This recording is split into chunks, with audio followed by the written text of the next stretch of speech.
Old mister Khurana के जाते ही राजेश गुस्से से खड़े होते हुए आरोही पर हाथ उठाने वाले थे, पर सिया ने उनका हाथ बीच में रोक दिया।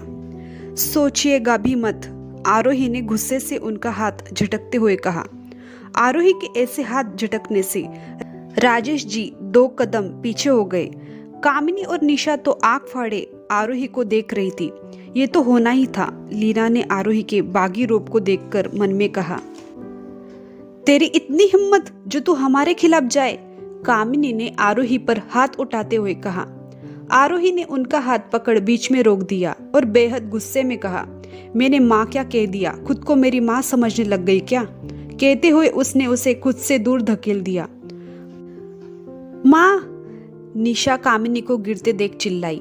ये क्या कर रही हो आरोही? माँ तो निशा ने अभी इतना ही कहा था। आरोही उसकी बात काटते हुए कहा, बकवास बंद करो, मैं अच्छे से जानती हूँ तुम माँ बेटी का ढोंग। निशा शॉक थी आरोही के ऐसे जवाब से। बस बहुत हुआ आरोही तुम्हारा, तुम बहुत बोल रही हो। वो तुम्हारी माँ है और निशा तुम्हारी बहन है। माफी मांगो उनसे, वरना अच्छा नहीं होगा। राजेश ने गुस्से में आरोही से कहा। आप होते कौन हैं मुझ पर फैसला सुनाने वाले? सिया ने व्यंग से मुस्कुराते हुए कहा। ये लड़की, क्या तुम्हारा दिमाग खराब है? वो तुम्हारे पापा है, कामिनी ने गुस्से से तिलमिलाते हुए कहा। पापा? क्या मजाक है। अगर ये मेरे पापा है, इससे अच्छा है कि मेरे कोई पापा ही ना रहे, सिया ने व्यंग हंसी हंसते हुए कहा। आरोही, राजेश जी ने चिल्लाया। उन्हें आरोही की बात दिल में चुभ रही थी। चिल्लाइए मत मिस्टर सिंघानिया, और क्या गलत कहा मैंने? हर बार मेरी बात सुने बिना मुझे सजा सुनाई जाए। इन दोनों माँ बेटी गलती करती और सजा मुझे मिलती। कभी आपने मेरे बारे में सोचा, मुझे क्या चाहिए क्या नहीं, मैं खुश हूँ या नहीं? जब भी सोचा निशा के बारे में सोचा, और हमेशा मुझे परायों जैसा ट्रीट किया। सिया ने गुस्से से जितनी भी उसके अंदर भड़ास थी वो सब निकाल रही थी। राजेश जी को आरोही की बातें दिल में चुभ रही थी।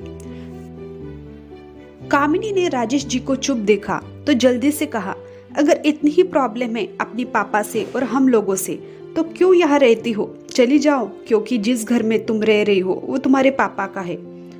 मुझे भी शौक नहीं है यहाँ रहने का, आपको ही मुबारक हो ये घर, कहकर सिया अपने कमरे में चली गई और थोड़ी देर के बाद छोटा सा बैग लेकर बिना किसी के तरफ देखे वहां से निकल गई। मिस्टर सिंघानिया बस ठगी आंखों से उसे जाते हुए देखते रह गए। वही कामिनी और निशा आरोही के घर से जाते ही मन खुश हो गई।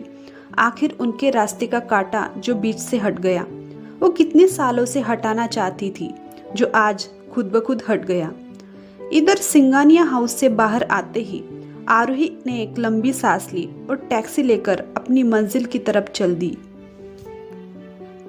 आगे सिया यानी आरोही का सफर कैसा होता है और वो कैसे अपना बदला लेती है, ये जानने के लिए देखते रहिए स्टोरी वर्ल्ड 365।